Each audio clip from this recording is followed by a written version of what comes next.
और तुलसीदास जी ने अपनी लेखनी चलाई है मानस में। तुलसीदास जी ने लिखा है, धर्म न दूसरे सत्य समाना। सत्य के समान जीवन में कोई धर्म नहीं है। सत्यम वद धर्मम चर। सत्य बोलो। और कोई आदमी अगर एक झूठ बोलता है, ध्यान से सुनो, उसको छुपाने के लिए 100 झूठ और बोलनी पड़ती है। और सांचने आंच नहीं, सांचने का ही आंच है भाई, सांचने कोई आंच नहीं है। आदमी को झूठ कभी नहीं बोलना चाहिए। अगर कथा आप सुनते हो, आश्चर्य लेते हो, हाँ झूठ भी बोला जाता है। और झूठ कब बोला जाता है? अगर किसी के प्राण जा रहे हो, वो भी शास्त्रों में लिखा गया है, उसका भी विधान बताया गया है। यूं हर जगह विधान, जैसे आप अपने पुण्य का दान करना चाहते हो, जैसे आपका पुण्य, आपने बहुत पुण्य अर्जित कर लिया, आपको अपने पुण्य का कहीं दान करना हो, आप अपने पुण्य, भैया क्या छेड़ा है, क्या छेड़ा है? अगर आप अपने पुण्य का दान करना चाहते हो तो कैसे करोगे? हर जगह अपने पुण्य का दान नहीं कर सकते हो आप। आपने बहुत सारा, अगर आप अपना पुण्य किसी को देना चाहते हो कि महाराज जी मेरा पुण्य उस को लग जाए, आपका पुण्य यूं नहीं लगेगा। ध्यान रखना, कहने से पुण्य का भी दान किया जाता है। पुण्य का दान कहां कहां होता है? एक तो आंवले के पेड़ के नीचे, आंवले का पेड़ देखा है ना, आंवले की पूजा करते हो, आंवला नवमी के दिन करते ही हो, तो आंवले के पेड़ के नीचे पुण्य का दान किया जाता है। अपने पुण्य का दान आंवले के पेड़ के नीचे करो, और जो आपका पुण्य हो आप किसी को उसी समय दे सकते हो, वो पुण्य सीधा उसके खाते में चला जाएगा और 110% चला जाएगा। दूसरा, त्रिवेणी के घाट पर, जब त्रिवेणी का घाट हो वहां अपने पुण्य का दान कर सकते हो आप। गंगा यमुना सरस्वती प्रयागराज, ये एक सरस्वती है, वो प्रयाग में पाताल में जाती है, वहां बद्री में वहां पाताल में जाती है, और यहां अपने को प्रयाग में मिलती है। वो इसकी यात्रा अंदर अंदर की यात्रा है। तो एक त्रिवेणी के घाट पर आप अपने पुण्य का दान कर सकते हो। और तीसरा है पुष्करणी नदी। जब आप तिरुपति बालाजी जाते हो तो पास में पुष्करणी नदी आती है, वहां ठाकुर जी हमेशा जल में रहते हैं, भगवान नारायण वहां हमेशा जल में रहते हैं।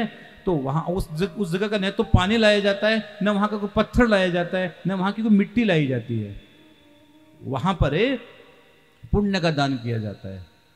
3 जगह अपने जीवन का पुण्य का दान कर सकते हो, पुण्य का दान।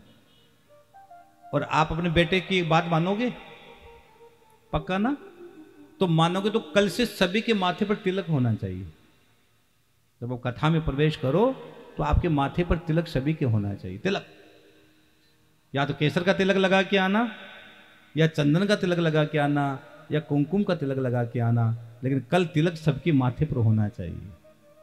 हाँ, मेरे गुरुदेव भगवान कहते थे कि आदमी के जीवन में अगर किसी के माथे पर तिलक है, हाथ में मोली है, गले में कंठी है तुलसी की, तो उस आदमी की मृत्यु कभी भी किसी भी समय हो जाए, उसकी मुक्ति हो जाती है। हाँ,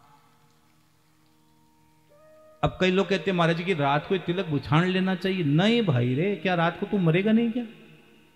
क्या गारंटी रात को नहीं मरेगा? हाँ, बहुत सहज भाव है।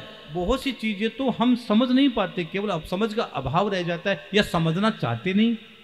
2 चीज है जीवन में, या तो हम समझते नहीं है या हम समझना नहीं चाहते, सीधी सी बात।